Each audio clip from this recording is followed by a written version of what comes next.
Bismillahirrahmanirrahim. Assalamualaikum warahmatullahi wabarakatuh.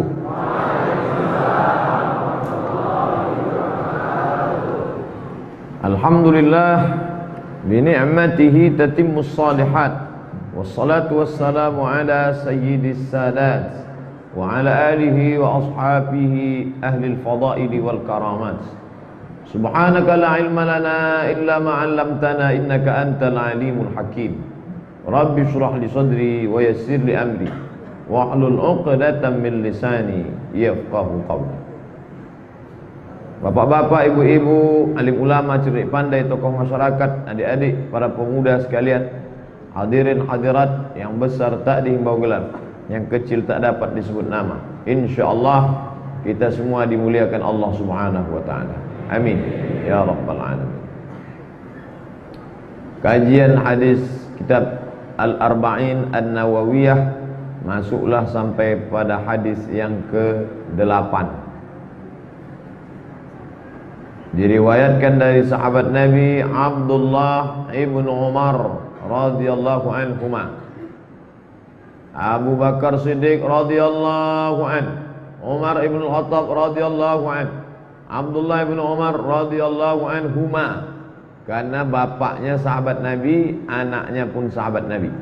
Abdullah ibn Umar ibn Khattab radhiyallahu anhuma. Biografinya sudah kita bahas dalam beberapa pertemuan yang lalu. Anna Rasulullah sallallahu alaihi wasallam qala, Rasulullah sallallahu alaihi wasallam bersabda. Apa kata Rasulullah? Umirtu, aku diperintahkan Allah, an uqatilan nasa, untuk ini menterjemahkannya ngeri-ngeri sedap nih. Qatala, membunuh. Aku diperintahkan untuk membunuh manusia. Sedangkan tak begitu keras pun kita dituduh orang anti apalagi. Jadi apa maknanya ini? Umirtu, aku diperintahkan an uqatilan nasa, untuk memerangi manusia. Maka ulama membahas, pertama, kaifa nata'amal ma'as sunnah, bagaimana berinteraksi dengan sunnah, hadis-hadis Nabi. Tidak boleh memahami satu hadis lalu menarik kesimpulan satu hukum, fatal. Ini bukan satu hadis, dari satu kata, uqatila, aku diperintahkan untuk memerangi, lalu muncullah hadis-hadis, ayat-ayat perang. Islam itu agama perang. Siapa yang tak seagama dengan dia, pancung kepalanya. Maka cobalah kita baca sejarah Nabi Muhammad sallallahu alaihi wasallam. Jangan lepaskan teks dari konteks. Itu bahaya. Quran itu teks, hadis itu teks. Konteksnya bagaimana memahami kehidupan Nabi sallallahu alaihi wasallam 40 tahun sebelum jadi Nabi, 13 tahun di Makkah sesudah jadi Nabi, 10 tahun di kota Al-Madinah Al-Munawwarah sesudah hijrah. Itu mesti dipahami dan utuh dari berbagai aspeknya. Coba kita lihat selama Nabi di Makkah Al-Mukarramah, apa pernah Nabi mengajarkan, hai sahabat, bawa pisau, siapa yang kau ajak masuk Islam tak mau, potong lehernya? Tak ada. Setelah pindah ke Madinah, apa pernah Nabi sallallahu alaihi wasallam mengajarkan, hai orang Islam, hai Bani Tamim, hai orang Quraisy, itu ada 4 Yahudi, Bani Nadir, Bani Quraizah, Bani Qainuqa, Yahudi Khaybar, bunuh? Tak ada. Justru ketika Nabi pindah ke kota Al-Madinah Al-Munawwarah, yang pertama kali dibuat adalah Al-Mu'ahadah, perjanjian damai. Itulah yang diterjemahkan dengan istilah Piagam Madinah. Ada yang menyusunnya panjang sekali pasal-pasalnya, tapi yang sistematis 12 poin yang disusun oleh Syekh Safiur Rahman Al-Mubarakfuri dalam kitab Ar-Rahiq Al-Makhtum, sejarah Nabi. pemenang Nobel terbaik sejarah Nabi Muhammad sallallahu alaihi wasallam. Bapak Ibu yang sudah punya bukunya, alhamdulillah. Ustadz punya. Bahasa Indonesia ada, bahasa Arab ada. Yang bahasa Indonesianya saya beli 44.000. Sekarang mungkin harga sudah naik. Tapi yang jelas buku ini bagus sekali. Simple, sederhana, bahasanya mudah dicerna, datanya valid, dan dia pemenang Nobel. Ditulis bukan oleh orang Mesir dari Al-Azhar Kairo, bukan oleh orang alumni Al-Madinah Al-Munawwarah, Syekh Safiur Rahman Al-Mubarakfuri dari India. Selama ini kalau sudah disebut India, bayangan kita adalah negeri orang yang tidak menyembah Allah Subhanahu wa taala. Tapi ternyata di sana ada Universitas Lucknow, Nadwatul Ulama di Lucknow. Ulama besar ada di sana. Namanya Syekh Abdul Hasan An-Nadwi. Dan orang Riau ada yang alumni dari Nadwatul Ulama, almarhum Al-Mukarram Ustadz Khidir Wafa LCFA, dosen saya ketika dulu setahun di IAIN Susko. Jadi dari negeri ini ada banyak ulama. Zakaria Kandahlawi, Maulana Ilyas, kemudian ada pula di sana Deoban, ulama-ulama dari Deoban, kemudian ada pula Universitas Aligar, kemudian ada Nadwatul Ulama. Maka salah satu dari ulama ini menulis kitab hadis, kitab sejarah Nabi Muhammad SAW. Itulah dia Ar-Rahiq Al-Maktum, dan menang Nobel. Di situ dijelaskan dalam pasal-pasalnya, Nabi menghormati keberadaan Yahudi Bani Nadir, Yahudi Bani Quraizah, Yahudi Qainuqa. Lalu kenapa sekarang bisa tak ada di kota Madinah itu Pak Ustaz? Pengkhianatan. Sempat bertahan 2 tahun, masuk tahun ketiga. Akhirnya mereka berkhianat segala macam. Akhirnya mereka pindah. Tapi dulu mereka ada di sana. Makanya Presiden Israel Golda Meir pertama kali pindahlah mereka ramai-ramai ke Palestina tahun 1946 atas jasa Inggris.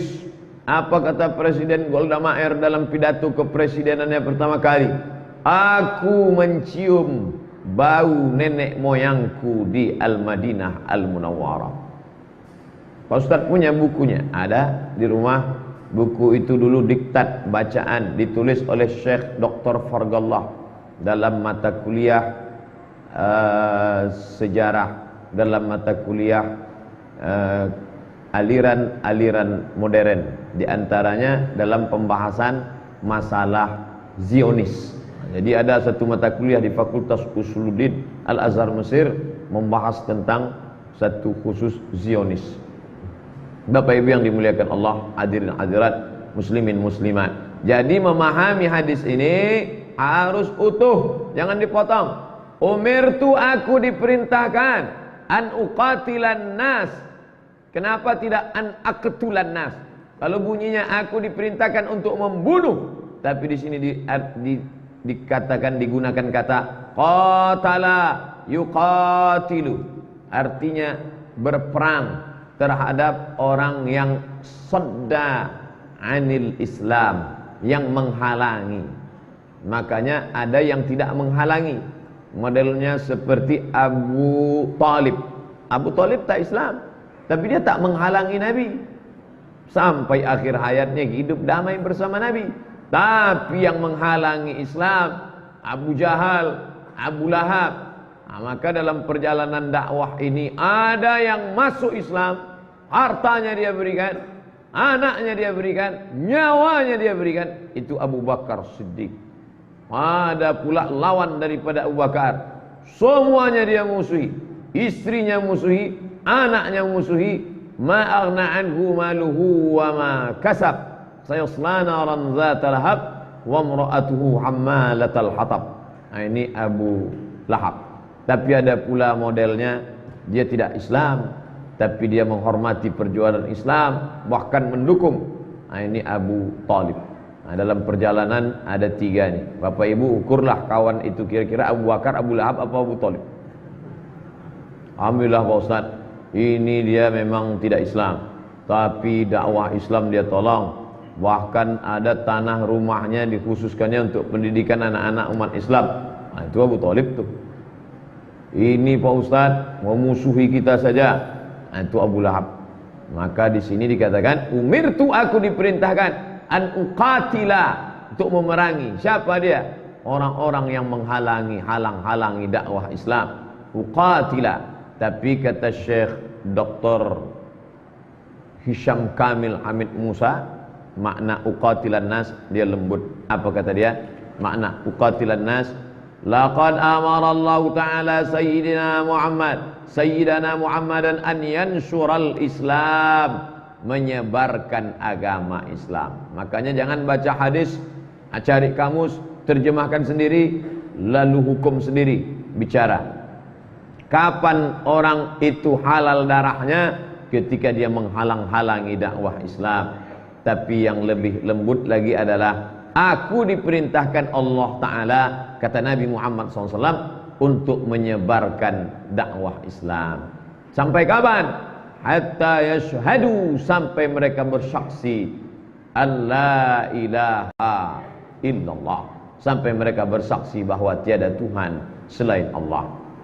Berdakwah dengan kata-kata yang lembut. Ud'u ila sabili rabbik, ajak orang ke jalan Allah. Dengan apa? Bil hikmah. Terus wal mau'izatil hasanah, suri tauladan yang baik. Apalagi, oh dia ini orangnya tak mempan kalau cuma diajak. Dia ngajak berdebat, wajadilhum, debat dia. Tapi tetap dengan cara billati hiya ahsan, dengan cara yang santun, dengan cara yang lembut. Bahkan Nabi SAW tak mengajarkan bakar rumahnya, hancurkan, potong pokok kayu. Tidak. Nabi ketika melepas pasukan ke Mu'tah, apa kata dia? Satajiduna rijalan fis sawami', kalian nanti akan jumpa rijal, laki-laki, fis sawami', di gereja-gereja tua. Karena di negeri Syam itu Kristen Ortodok Maronit, sedangkan Mesir Ortodok Koptik. Kalian nanti jumpa dengan laki-laki yang tinggal di sana, maksudnya para pendeta. La ta'ridu lahum, jangan kalian ganggu, karena mereka bukan objek perang. Biarkan mereka beribadah di tempat mereka. La taqtulu sabiyan murdi'a, jangan bunuh anak kecil sedang menyusui. Wala syaikhan faniya, jangan bunuh orang tua renta. Wala taqtulunna, la taqta'unna syajaratan, jangan potong pokok kayu. La ta'khiranna nakhlan, jangan cabut pokok kurma. Pokok kurma tanaman pokok. Jangan karena benci sama orang, tak dapat orangnya, tumpahkan minyak-minyaknya seperti yang terjadi di Palestina. Saya kebetulan dulu satu asrama punya kawan anak Palestina. Lalu saya tanya, ceritakan sedikit bagaimana penderitaan kamu. Somad, mereka tidak bunuh kami. Andai dibunuhnya kami masuk dia ke rumah, kami mati langsung, mati syahid. Terus sepatunya itu menendang tempat-tempat minyak zaitun, padahal makanan kamilah di dalam. Pecah. Pergi tentara Israel itu dengan tertawa. Ternyata 14 abad yang lalu Nabi Muhammad SAW mengajarkan, la ta'kiranna nakhla, jangan potong pokok korma. Benci sama musuh, lalu tanaman padinya ratakan semua. Bukan ajaran Islam. Apa salah pokok padi? Bahkan dalam Islam diajarkan, man qata'a sidratan, siapa yang memotong pohon kayu yang daunnya lebar, tempat bernaung dari cahaya panas matahari, sawwaballahu ra'sahu finnar, disungkurkan Allah kepala mereka dalam api neraka jahanam. Maka pahami dengan baik.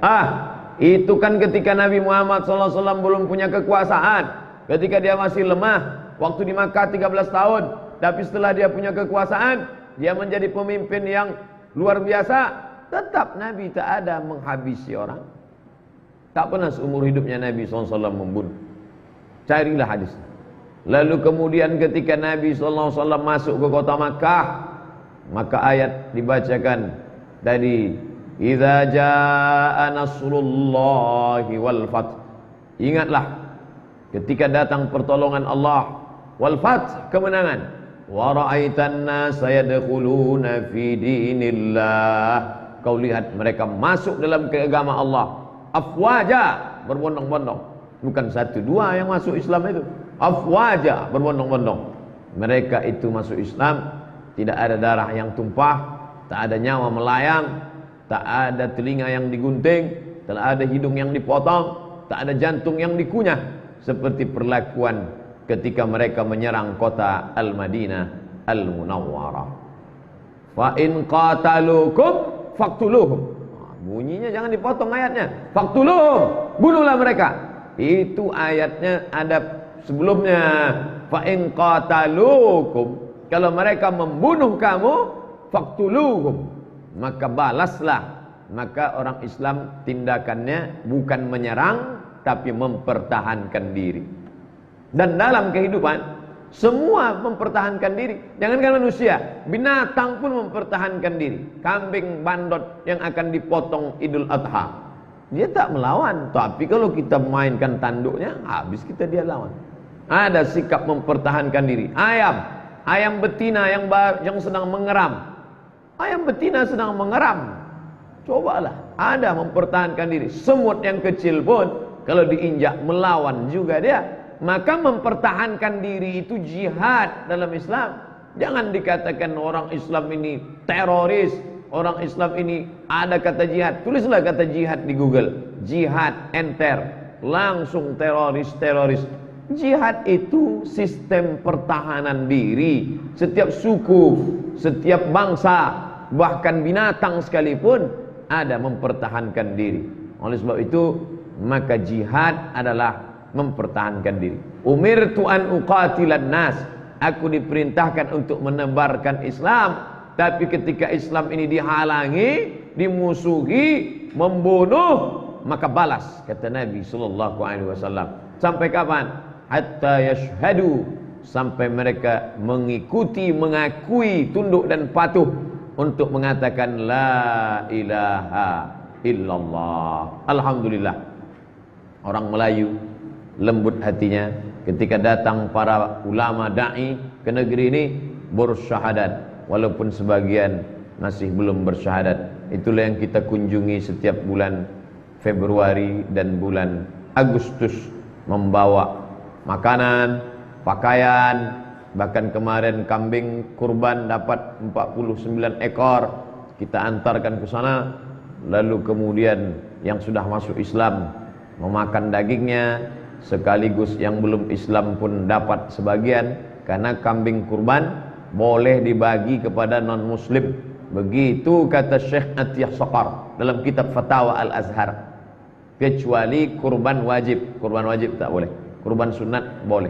Tapi tidak kita bagi semua kepada non muslim. Waktu pembagian kurban bapak ibu yang kemarin dapat berkirim 49 ekor yang kita bawa ke suku Talang Mama kemarin, enggak, itu diberikan kepada muslim. Tapi bahwa ada tetangganya yang non muslim, itu tetap dapat. Yang masih animisme, dinamisme, dia tetap diberi. Dari mana Ustadz yakin bahwa kambing yang kemarin dipotong waktu Idul Adha paginya? Mahasiswa tinggal USM, UIN Suska mengajar. Jadi adik-adik itu tinggal untuk meyakinkan bahwa memang kambing itu dipotong tanggal 10. Karena kita khawatir kalau kita tinggal balik potong. Maka jangan khawatir, jangan takut. Hatta sampai mereka bersaksi asyhadu an la ilaha illallah. Lalu kemudian tak cukup hanya la ilaha illallah. Karena banyak juga orang berkata aku percaya Allah. Percaya kamu Tuhan Rabb yang disembah itu Allah. Ya, saya percaya. Tapi untuk mengikut Muhammad saya belum bisa. Ini tak bisa. Tak bisa dipisahkan. Makanya afdhalu dzikri fa'lam annahu la ilaha illallah Muhammadur Rasulullah. La ilaha illallahul malikul haqqul mubin. Tidak ada Tuhan selain Allah, penguasa al-haq, benar, mubin, nyata. Tetap ditambahkan Muhammadur Rasulullah sadiqul wa'dil amin. La ilaha illallahul malikul haqqul mubin Muhammadur Rasulullah sadiqul wa'dil amin. Muhammadur Rasulullah walladzina ma'ahu asyidda'u 'alal kuffar. Muhammad itu rasul utusan Allah. Orang-orang yang bersama dia asyidda, tegas, 'alal kuffar, kepada orang kufar, jamak dari kafir, diambil dari 3 huruf, kafara, menutup. Kenapa disebut kafir? Karena menutupi nikmat Allah Subhanahu wa taala. Nikmat ini harus dinampakkan. Menampakkan nikmat syakara, syakar. Menutupi nikmat kafara, kufur. Makanya kita disuruh menampakkan nikmat. La in syakartum. Kalau kamu bersyukur, kamu nampakkan nikmat, la azidannakum. Sehat kita, tampakkan nikmat sehat. Mana bukti menampakkan nikmat sehat? Datang solat ke masjid. Itu menunjukkan kita sehat. Jadi kalau ada kawan tetangga tak ke masjid, itu sakit. Apa tanda sehat? Puasa sunat. Nampaknya bapak sudah tua, tapi buktinya dia sehat. Mana dia sehat? Puasa sunat.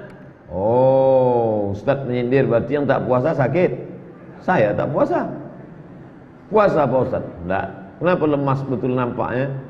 Jam 7 masuk, jam 9 masuk, jam 11 masuk, ba'da zuhur masuk, langsung kemari. Tak mandi, sempat mandi, baru langsung kemari. Tak kuat puasa, masuk 4 kelas nih. Saya tahan makan, menahan makan kuat, menahan minum habis suara. Oleh sebab itu maka mohon maaf. Tapi nanti sampai ada masanya mungkin Senin tidak banyak kelas, bisa insyaallah puasa sunat. Banyak orang husnuzon sama saya. Ustaz rajin ya puasa, tengoknya kurus. Itu pula untungnya kita kurus. Sangka orang kita puasa. Umirtu an uqatilan nasa, aku diperintahkan untuk menebarkan Islam hatta yashhadu, sampai mereka bersaksi alla ilaha illallah, tiada Tuhan selain Allah, wa anna Muhammadar Rasulullah, dan mesti ikut Muhammad sallallahu alaihi wasallam. Kami percaya sama Allah, kata dia, tapi kalau untuk ikut Muhammad kami tak mau. Tak bisa. Jangan pisahkan. Qul, katakan, in kuntum tuhibbunallah, kalau kalian memang ikut Allah, cinta sama Allah, fattabi'uni, ikuti aku, ikuti Muhammad sallallahu alaihi wasallam.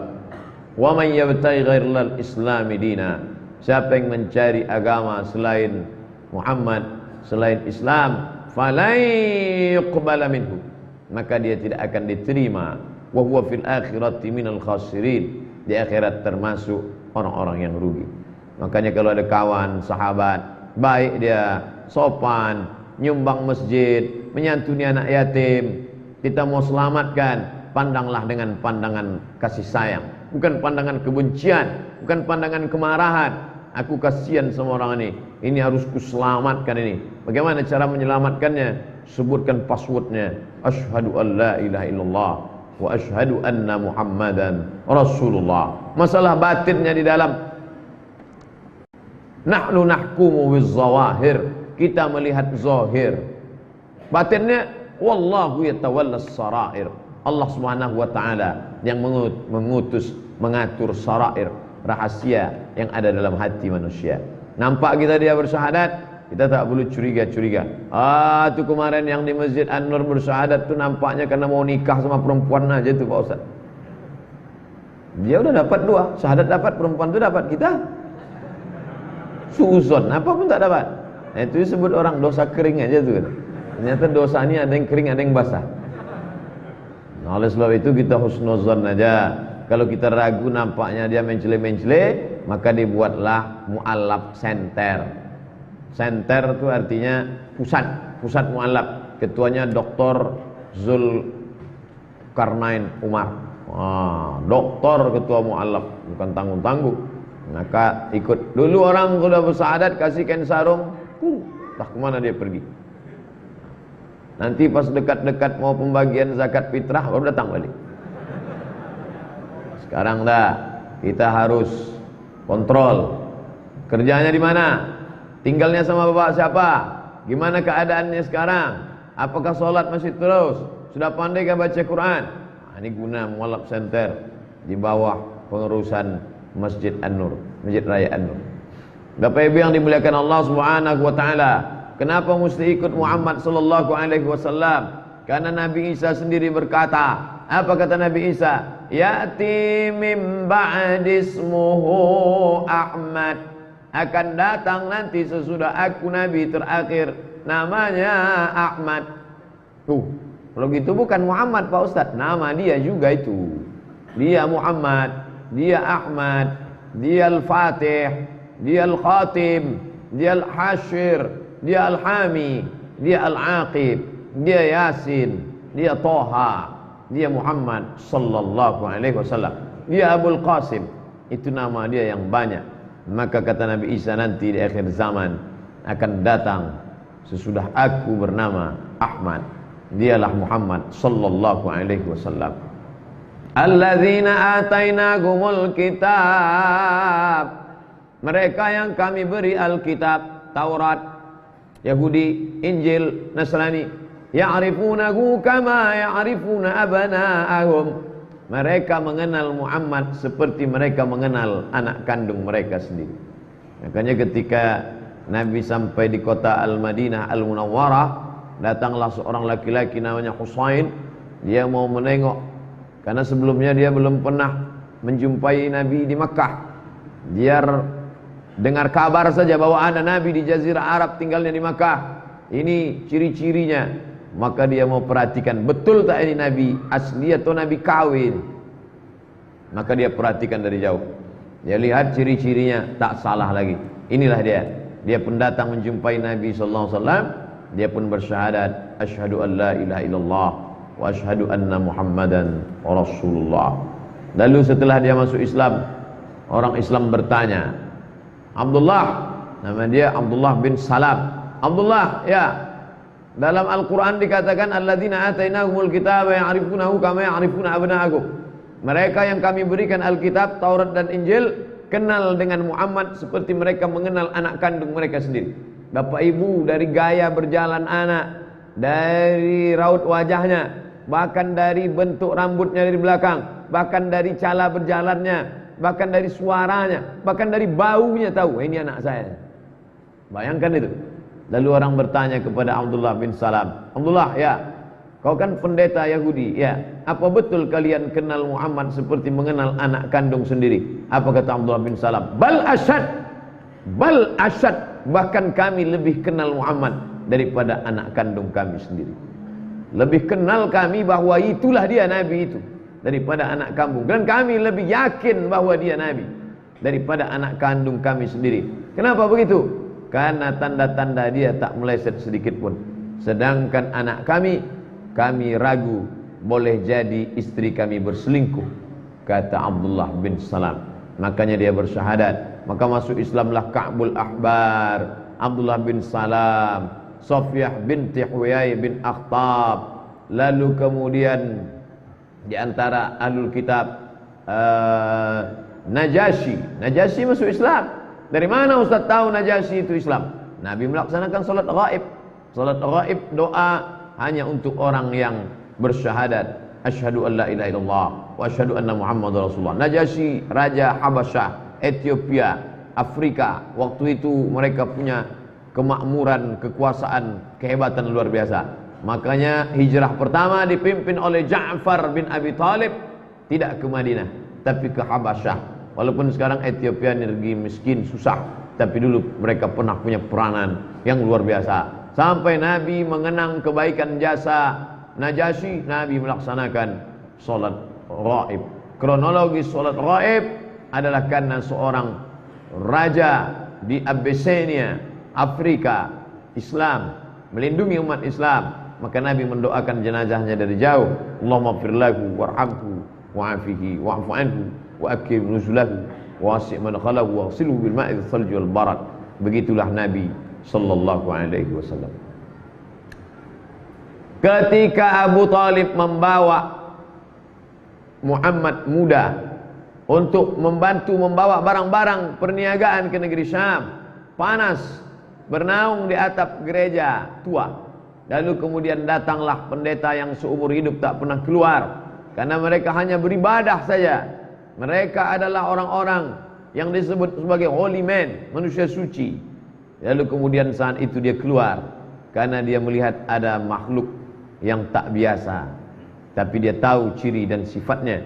Maka dia bertanya kepada Abu Talib, "Hai Abu Talib, siapa ini?" Abu Talib menjawab, "Ibni, ini anakku." Lalu kata Bahira, sang pendeta, "Kalau memang betul kitab yang aku baca, maka ini bukan anakmu, tapi bapaknya sudah meninggal ketika dia masih dalam kandungan." Bahira tahu. Maka kata Bahira, "Bawa dia pulang.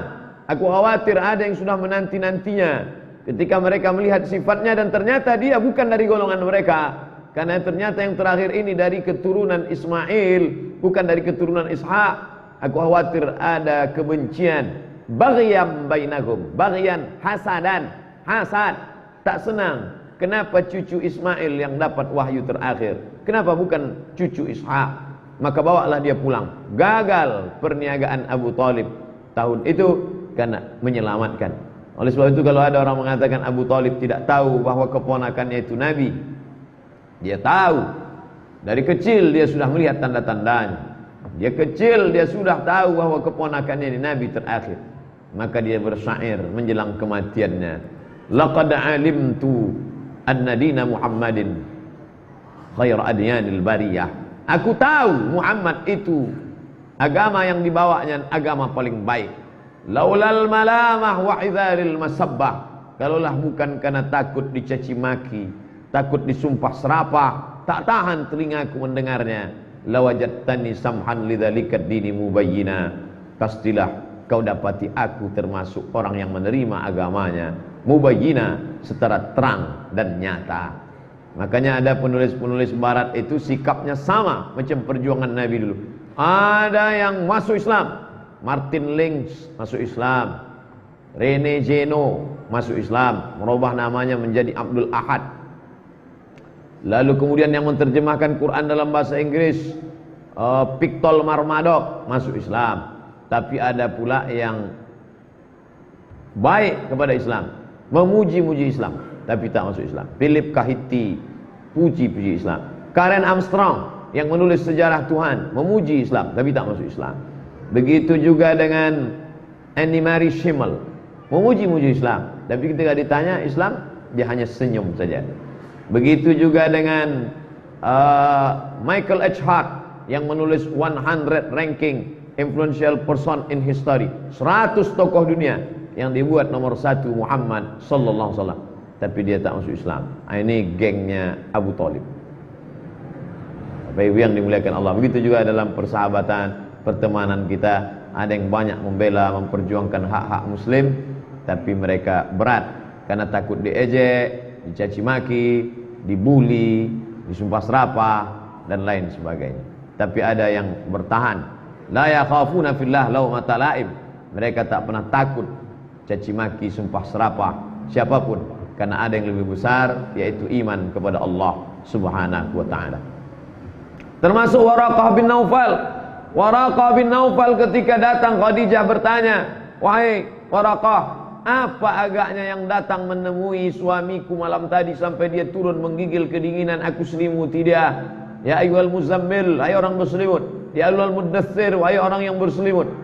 Kata Waraqah, itulah yang dulu pernah datang kepada Musa, pernah datang kepada Isa, dan sekarang dia datang kepada suamimu, karena suamimu adalah nabi yang terakhir utusan Allah. Demi Allah, la akhrajuhu, mereka akan mengusir dia.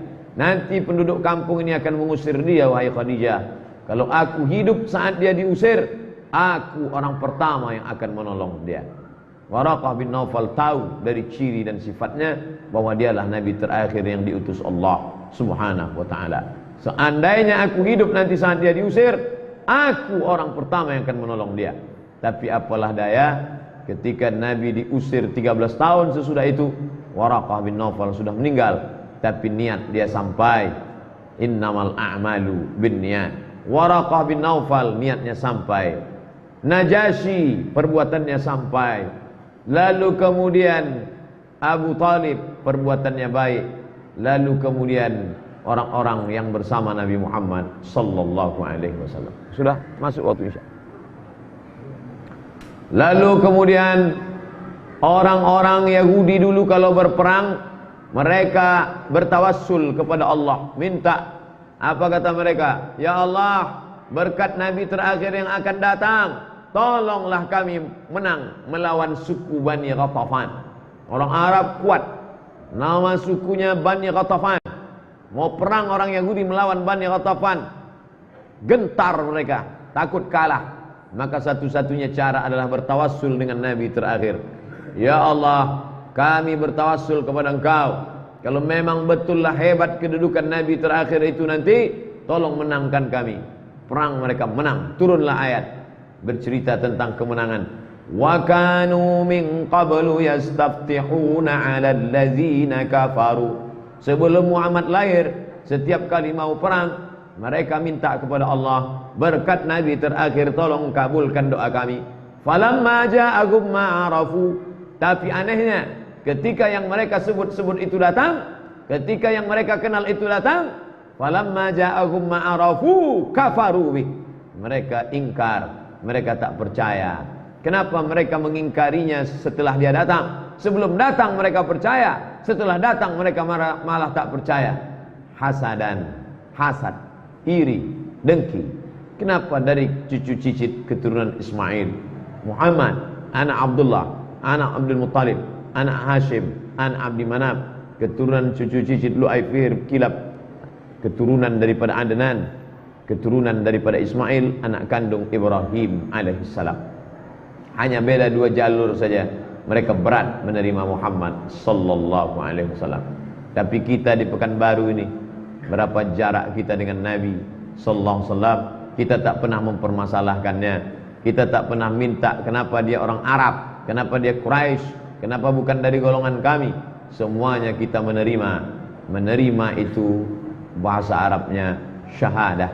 Jadi bukan bersaksi dengan mata, mana Tuhan itu, mana Nabi itu lihat dengan mata. Karena dipahaminya syahadat, syahada, syahida, bersaksi. Maka makna bersaksi, kata Syekh Dr. Hisham Kamil Hamid Musa, apa kata beliau makna bersaksi di situ? Bersaksi adalah mengikuti, tunduk, patuh, percaya kepada hukum Allah dan apa yang dibawa oleh Muhammad sallallahu alaihi wasallam. Saya percaya sama Allah Pak Ustaz, tapi masalah menutup aurat yang disuruh Nabi saya tak bisa terima. Tak bisa begitu. Saya percaya sama Allah Pak Ustaz, tapi kalau untuk ikut aturan syariat Nabi Muhammad tak bisa. Karena dia sepaket. Tak bisa main potong-potong, comot-comot. Mana yang enak ambil, mana yang senang mudah ambil. Tapi giliran yang terasa sulit campakkan. Maka terimalah Islam secara utuh. Ya ayyuhalladzina amanu, hai orang beriman, udkhulu fis silmi, masuklah kamu kepada ajaran Islam yang dibawa Muhammad sallallahu alaihi wasallam kafah, secara utuh dan sempurna. Tapi sampai hari ini apa yang terjadi? Di negeri Syam yang pernah jadi ibu kota Bani Umayyah, Syam, Suriah, masih ada orang Kristen. Di Lebanon masih ada. Di Palestina masih ada. Di Mesir masih ada. Membuktikan, menunjukkan bahwa Islam itu datang rahmatan lil alamin. Seandainya seperti yang digambarkan, yang diejekkan, yang dikarikaturkan, bahwa ketika Nabi Muhammad datang hancurkan semua, paksa, maka tak ada tersisa. Tapi masih ada tersisa. Bahkan di tempat kita, bumi Melayu ini, Candi Muara Takus masih tetap tegak berdiri. Bahkan di Jawa lebih banyak lagi. Padahal dulu kerajaan Majapahit berganti menjadi kerajaan Demak Islam, kerajaan Yogyakarta, kerajaan Siak Sri Indrapura, kerajaan Melayu Delhi, Islam, kekuasaan Islam. Tapi sampai hari ini non-muslim tepat bisa hidup di bawah. Karena Islam membedakan antara orang yang menolak, melawan, dengan orang yang sekedar tidak mau. Apa kata Allah dalam Al-Quran? La yanhakumullahu 'anil ladzina la yuqatilukum fid din wa lam yukhrijukum min diyarikum an tabarruhum wa tuqsitu ilaihim. Kalau mereka tidak mengusir kamu dari rumah kamu, mereka tidak membunuh, memancung kepala kamu, dua mereka tak lakukan. Mereka tak membunuh kamu, mereka tak mengusir kamu, maka kamu boleh melakukan antabarruhum, buat baik sama mereka. Wa tuqsitu ilaihim, bersikap adil. Bersikap adil. Jangan kita punya karyawan yang satu muslim, yang satu tak seakidah, lalu kita main hantam, main bantai saja. I'dilu, bersikap adillah. Wa aqrabu littaqwa, karena sikap adil itu mendekatkan kepada takwa. Orang takwa kalau dia adil. Kalau ada orang yang tidak adil, maka sulit untuk dikatakan dia takwa. Wala yajrimannakum syana'anu qaumin, jangan sampai karena kebencian kamu kepada sekelompok orang, ala alla ta'dilu, membuat kamu tidak bersikap adil. Like and dislike. Kalau sudah suka, dipuji melambung sesuka-sukanya. Salah pun dia dikatakan benar. Tapi kalau sudah benci, dijatuhkan sebenci-bencinya. Benar pun dia dikatakan salah. Ini tak betul. Kita disuruh bersikap moderat. Kita disuruh bersikap pertengahan. Khudh ma safa da'ma kadar. Ambil yang jernih, buang yang keruh. Ambil yang baik, buang yang buruk. Maka Islam mengajarkan ikut Allah, ikut Muhammad sallallahu alaihi wasallam. Setelah itu barulah wa yuqimus shalah, menegakkan salat. Kenapa Muhammad sallallahu alaihi wasallam baru menegakkan salat? Karena salat itu ada geraknya, ada ucapannya, dan itu dicontohkan oleh Nabi Muhammad sallallahu alaihi wasallam. Bagaimana dia mengangkat takbiratul ihram, bagaimana dia membaca Al-Fatihah. Dikatakan oleh Anas bin Malik, aku mendengar Nabi membaca, dia baca mat panjang 3 kali. Bismillahirrahmanirrahim. Itu Anas bin Malik mendengar dengan telinganya. Bagaimana kita salat, bagaimana menghadap kiblat, bagaimana tawaf, bagaimana sa'i, maka mengikut Muhammad sallallahu alaihi wasallam. Man ahdatha, siapa yang membuat amal, ma laisa alaihi amruna, yang tidak aku berikan tuntunan bimbingannya, fahuwa raddun. Hadis riwayat Aisyah radhiyallahu anha. Fahuwa raddun, maka amalnya itu mardud, tak diterima Allah. Dibuat-buatnya amal, dia sangka dengan itu dia mendekatkan diri pada Allah dan dapat pahala. Contohnya mana? Nanti kalau anak saya ini lulus, saya akan jalan kaki dari Jalan Sudirman ke Subrantas Panam. Itu bukan ibadah. Lalu apa namanya? Menyiksa diri. Tak ada disuruh Allah Subhanahu wa taala. Nanti kalau berhasil anak saya ini selamat dia, maka saya akan tegak di tanah lapang sampai bercucuran keringat dari jam 8 pagi sampai jam 8 malam. Itu tidak ada pahalanya, karena tak pernah dicontohkan Nabi sallallahu alaihi wasallam. Maka berbuatlah amal. Perbuatan itu apakah mesti dilakukan Nabi? Tidak. Selama ada dalil yang memayunginya, walaupun tak dibuat oleh Nabi, maka perbuatan itu boleh dilaksanakan. Makanya Abdullah Ibn Umar pulang dia ke rumah dari berdagang berniaga, dia tak langsung masuk rumah, singgah dia di makam Nabi SAW. Dia ucapkan salam, assalamualaikum ya Rasulullah, assalamualaikum ya Habiballah, assalamualaikum ya khaira khalqillah. Itu yang kita ikuti, mengucapkan salam depan makam Nabi. Tak pernah Nabi mengatakan nanti kalau aku mati datanglah kamu ucapkan salam. Tapi perbuatan itu dilakukan oleh sahabat Nabi. Begitu juga dengan Abdurrahman ibn Auf, ketika dia mau pulang ke rumah, dia bacakan untuk ketenangan keselamatan penghuni rumah, dibacakannya ayat kursi di sudut rumah. Bapak ibu nanti pulang ke rumah, bacakan ayat kursi di 4 sudut rumah. Allahu la ilaha illa huwal hayyul qayyum la ta'khudhuhu sinatun wa la nawmun lahu ma fis samawati wa ma fil ardh man dhal ladzi yashfa'u 'indahu illa bi idhnihi ya'lamu ma bayna aydihim wa ma khalfahum wa la yuhituna bi syai'in min 'ilmihi illa bima syaa' wasi'a kursiyyuhu samawati wal ardh wa la ya'uduhu hifdhuhuma wa huwal 'aliyyul 'azim. Baca sudut kanan, sudut kiri, belakang kanan, belakang kiri. Itu tidak ada dilakukan Nabi. Tak disyaratkan mesti Nabi melakukannya, tidak. Tapi perbuatan itu baik dan masih dipayungi oleh dalil yang bersifat am, umum. Tidak ada dalil khusus. Begitu juga dengan Imam Ibn Taymiyah, habis solat subuh dia tak keluar masjid, dia membaca Al-Fatihah dari sejak solat subuh sampai terbit matahari. Dia baca Al-Fatihah, mendongak dia ke atas kepala sambil membaca Al-Fatihah sampai terbit matahari. Setelah itu barulah solat sunat Isyraq 2 rakaat. Tak pernah dilakukan Nabi. Tak pernah Nabi mengatakan, hai orang beriman, nanti kamu habis solat subuh bacalah Al-Fatihah sampai terbit matahari. Bahwa kita disuruh di masjid, ada. Man shalla subha fi jama'atin, siapa yang salat subuh berjamaah, thumma qa'ada yadhkurullah, duduk berzikir dengan Allah, hatta tatlua asy-syams, sampai terbit matahari. Memang ada, tapi membaca Al-Fatihah secara terus-menerus tak ada.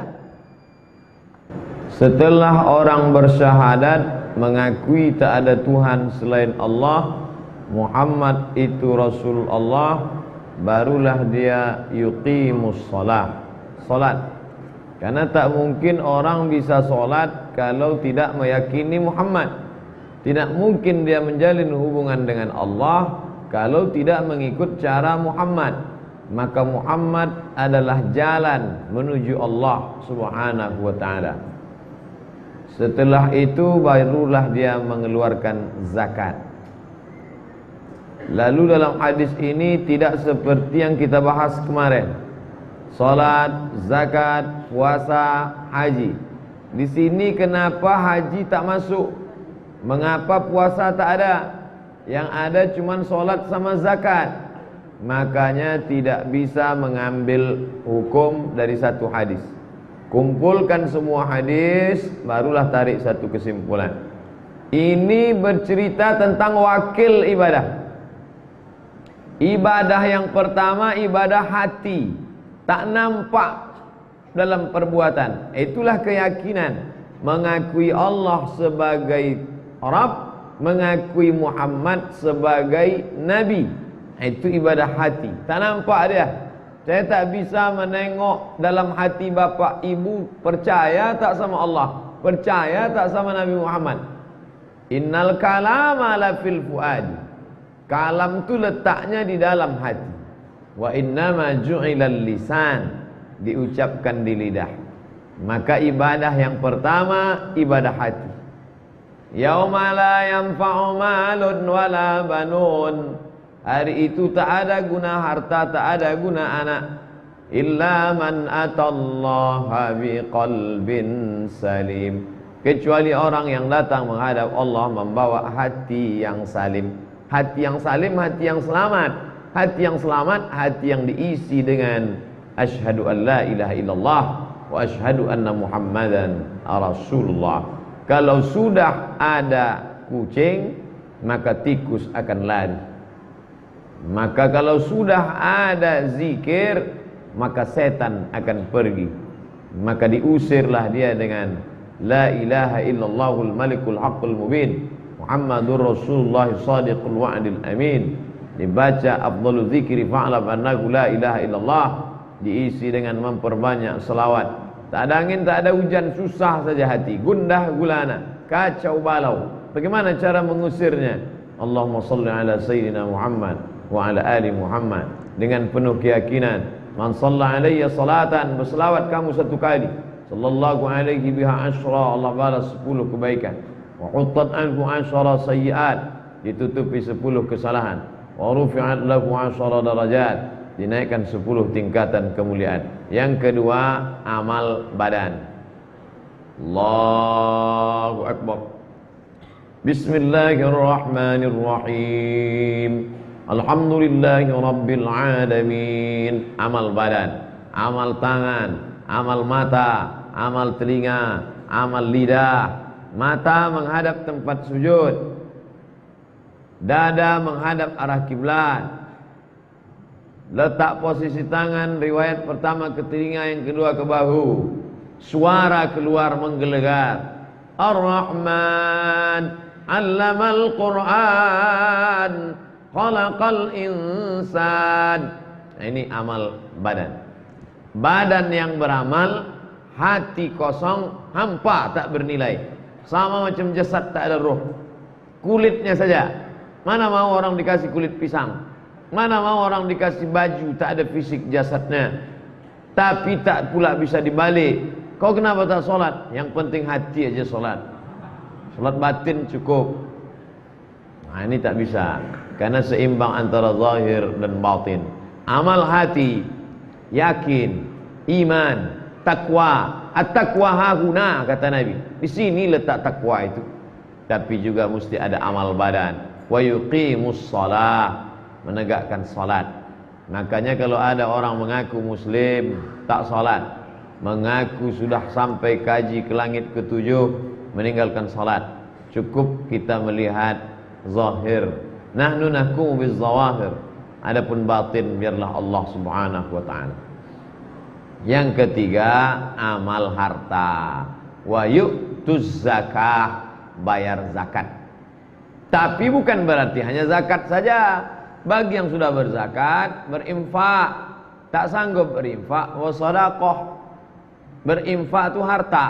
Wa anfiqu min thayyibati ma kasabtum. Wa anfiqu, kalau sudah disebut infak, harta. Berinfak semen, berinfak lampu, berinfak keramik, berinfak kain, infak.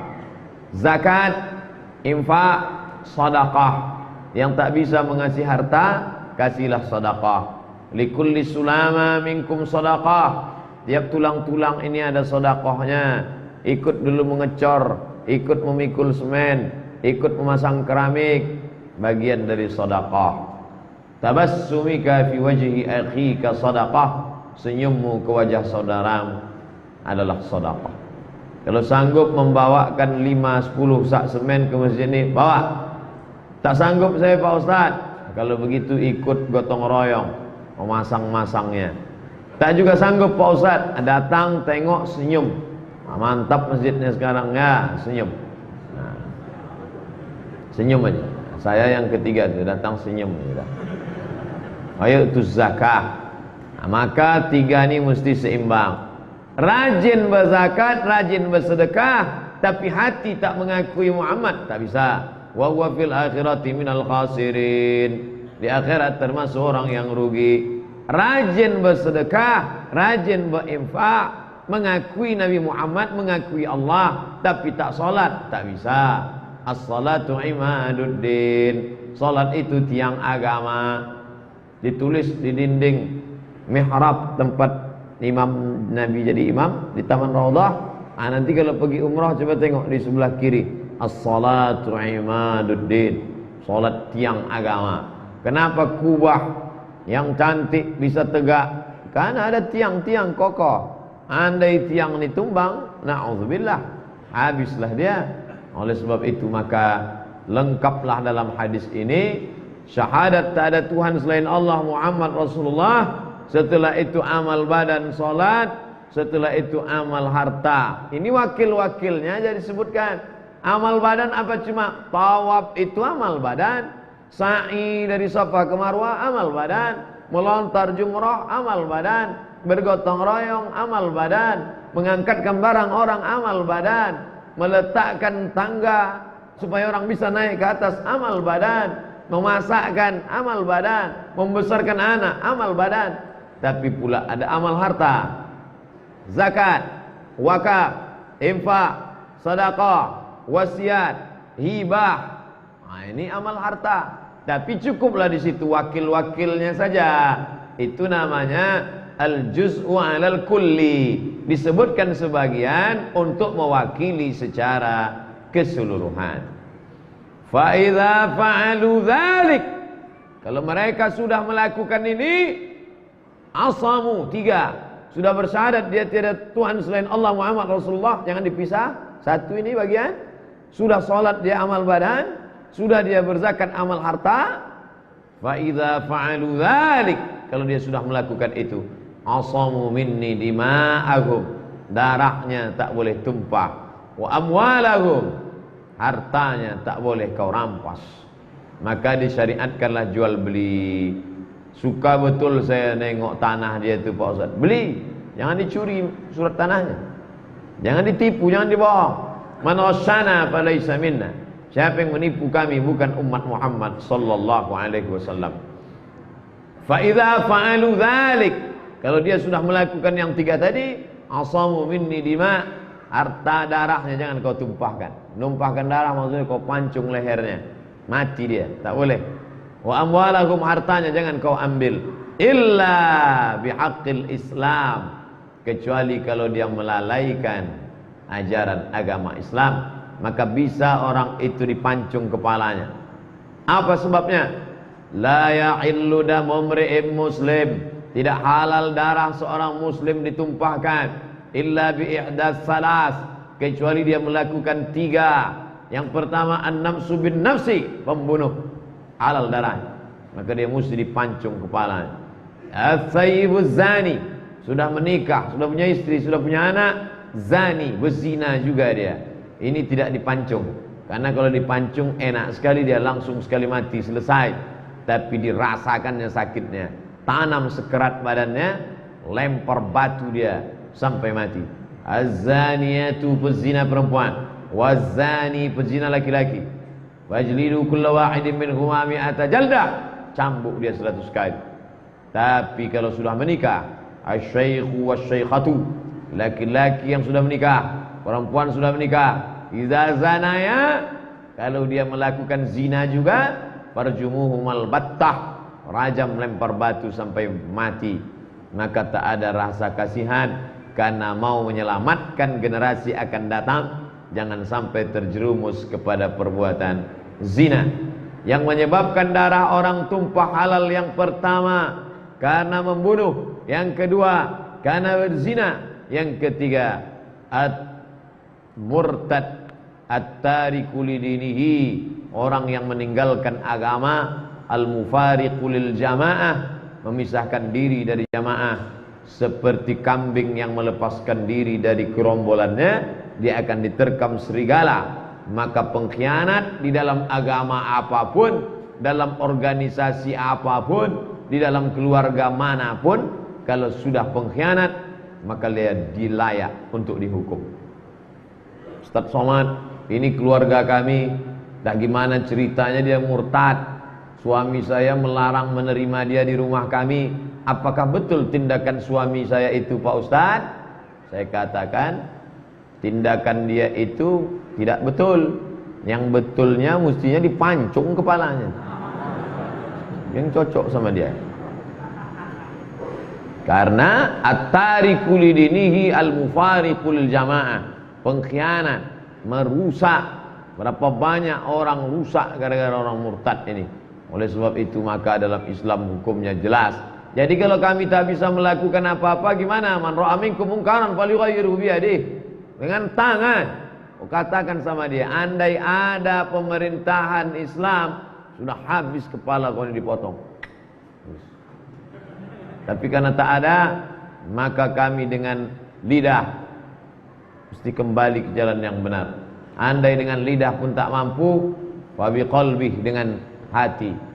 Aku tak sanggup menghukum kau, berkata kasar pun aku tak sanggup, karena aku bukannya orangnya kasar. Maka jangan ku tengok muka kau lagi sini. Daripada nanti terpengaruh anak-anakku, maka out dari sini.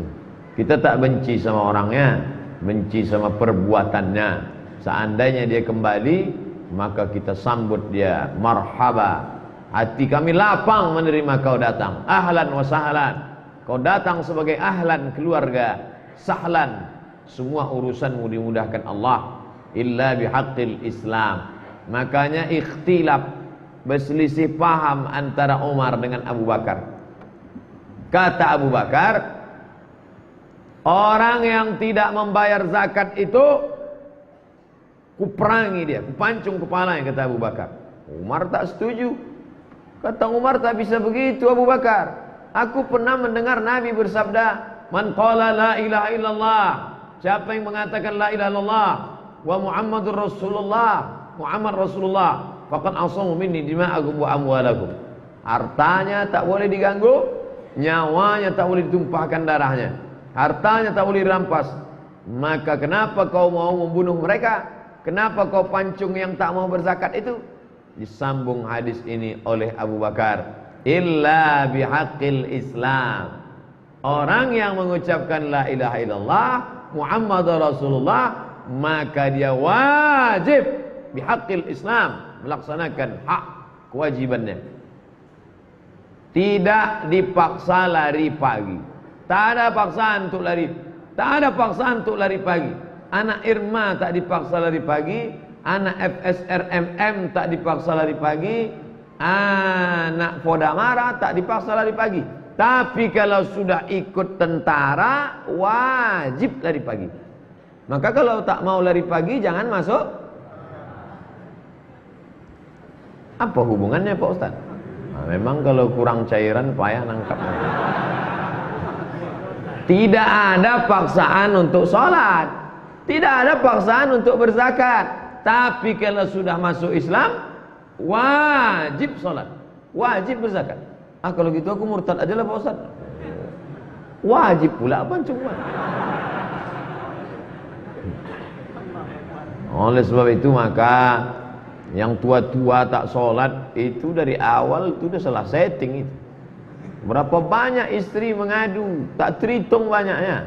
Kalau bisa lah dihitung, WhatsApp keberapa, SMS keberapa yang mengadukan risau suami tak sholat.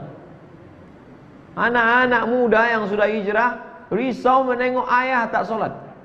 Calon menantu hampir saya batalkan nih Pak Ustaz, kalau bukanlah karena tak bisa berpindah ke lain hati, entahlah.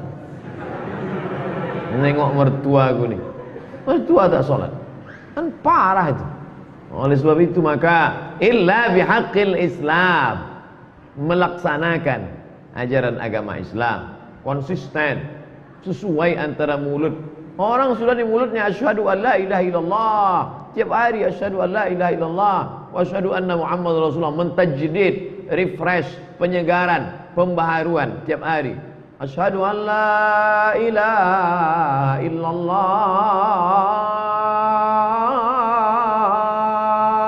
2 kali diulang. Asyhadu anna Muhammadar Rasulullah. Saya mau nunjukkan saya bisa azan. Illa bihaqqil Islam. Lalu kemudian hadis ini ditutup dengan wa hisabuhum 'ala Allah. Hisabuhum 'ala Allah. Hisabu ma tukhfi qulubuhum 'ala Allah. Kita hanya menengok dia saja. Dia sudah bersyahadat, dia salat, dia puasa, dia bayar zakat, dia pergi umrah. Adapun apa yang ada dalam hati dia tak usah kita tebak-tebak, tak usah kita suuzon. Suuzon itu andai benar pun kita salah, andai salah apalagi. Oleh sebab itu tak ada untungnya suuzon. La tajassasu, jangan cari kesalahan orang. Dia sudah masuk Islam, dia sudah bersyahadat, dia sudah salat, dia sudah berzakat. Wa hisabuhum 'ala Allah, adapun batinnya urusan Allah. Makanya kalau kita nengok orang mati, nampak wajahnya hitam, nampak matanya melotot, tak perlu kita ceritakan di warung kopi. Tak perlu kita balik ke rumah cerita semua keluarga. Aku tadi menjenguk Pak Fulan, memejamkan matanya, hampir keluar biji matanya.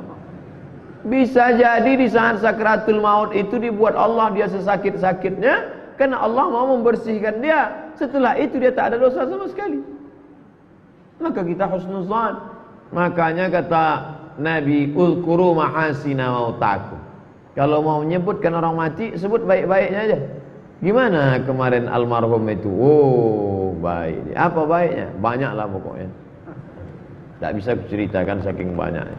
Tapi dia orang baik. Yang buruk-buruknya apa? Aku tak ingat. Ingatlah orang kebaikannya. Tapi kalau diri sendiri, ingat buruk kita. Sekarang orang dibaliknya. Kalau dirinya, ada ingat yang baik-baiknya. Kalau orang lain, buruk-buruknya. Gara-gara hujan sehari, hilang kemarau setahun. Sekali dia silap salah, itulah yang diingat sampai mati. Aku Pak Ustaz sampai mati tak bisa kulupa. Berapa kali dia buat buruk? Sekali. Padahal kebaikannya banyak. Sekali dia tidak membayar kita makan. Kenapa itu yang kita ingat? Padahal banyak berbuat kebaikan dia yang lain. Sekali dia menyinggung perasaan. Tapi memang itulah kerja setan memang. Berhasil setan. Oleh sebab itu maka fanahnu lana adh-dhahir wallahu yatawalla as-sarair, kata Syekh. Kita hanya menengok zahirnya saja, Allah lah yang menengok batin. Tapi jangan dibalik. Jangan dibalik. Kau kenapa tak salat? Itu zahirnya, batinnya di sini. Oh, itu tak betul. Jangan dibalik. Kau kenapa tak pakai jilbab? Yang penting kan hatinya. Nanti datang orang gila tak bercelana. Kau kenapa tak bercelana? Yang penting hatinya bercelana. Baru kena 1-0 tu katanya. Ada tuntunan Islam, yang kita ikuti. Setelah dia bersyahadat, dia sholat, dia ikuti ajaran Islam, masalah batinnya urus masing-masing. Sentiasa kita jaga batin ini, jangan sampai kita nodai, kita jaga. Karena itu yang dipandang. Innallaha la yanzuru ila ajsamikum. Allah tak menengok badan kamu, tak menengok kulit kamu, tak menengok mata kamu. Walakin yanzuru ila qulubikum. Yang ditengok Allah adalah hati kamu, wa a'malikum, dan amal kamu. Oleh sebab itu maka diingatkan oleh Syekh di tutupnya pengajian, diingatkannya, bedakan antara uqatil dengan aqtul. Aqtul, kubunuh. Tapi di sini uqatil. Apa maknanya? Kalau memang orang itu mau membunuh aku, maka aku boleh membalas. Uqatil man yuqatiluni. Kalau dia memerangi aku balas. Tapi untuk memulai, tidak. Berkata kasar dia kepada kita balas. Boleh bos? Boleh. Gimana cara balasnya? Wa alaika, kau juga. Ustaz, orang kasar-kasar di internet itu kenapa tak Ustaz balas? Tak saya baca. Tak sempat saya bacanya. Lam yarid anna ghazwata Uhud, anna ghazwatan wahidan min 27 ghazwah fi asr Nabi kanat i'tidaan wa udwanan. Ini tidak ada satu riwayat pun 27 kali Nabi berperang. Nih, 27 kali peperangan, tidak ada satu pun dimulai dari umat Islam. Halaman 38 kitab Al-Arba'in An-Nawawiyah, Tuhfatul Kiram, Syarah Arba'in fi Mabalil Islam wa Qawaidul Ahkam, Dr. Hisham Kamil. Tidak ada kata dia yang diawali umat Islam. Semuanya adalah mempertahankan diri. Islam, orang beriman seperti lebah, untuk mengganggu orang tidak, tapi dia jangan diganggu. Kalau dia sudah diganggu sekali, sarang dia buat tinggi di kayu tualang. Belum pernah lebah membuat sarang di pokok toge. Di mana lebah membuat sarang tinggi di kayu tualang? Karena dia tak mau mengganggu orang. Tapi kalau orang memanjat mengganggu, dia kejar sampai masuk ke dalam sumur pun dikejar. Inilah yang sekarang sedang mengejar nih.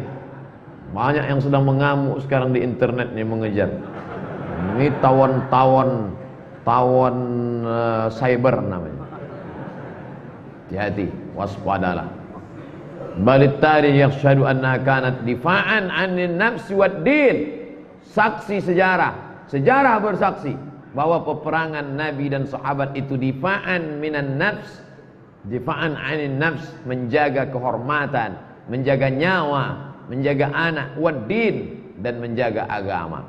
Bahkan dalam salah satu bukunya Syekh Muhammad Al-Ghazali, guru Syekh Qardawi, menulis, Kristen Ortodok Koptik Mesir berterima kasih kepada Islam karena sebelum Islam datang mereka tertindas, setelah Islam datang justru mereka bebas. Karena sebelumnya mereka ditindas oleh Romawi Katolik, sedangkan Mesir Koptik, berbeda mazhab mereka itu antara Katolik dengan Koptik. Katolik menekan Koptik. Ini yang ngomong bukan saya, yang ngomong Syekh Muhammad Al-Ghazali.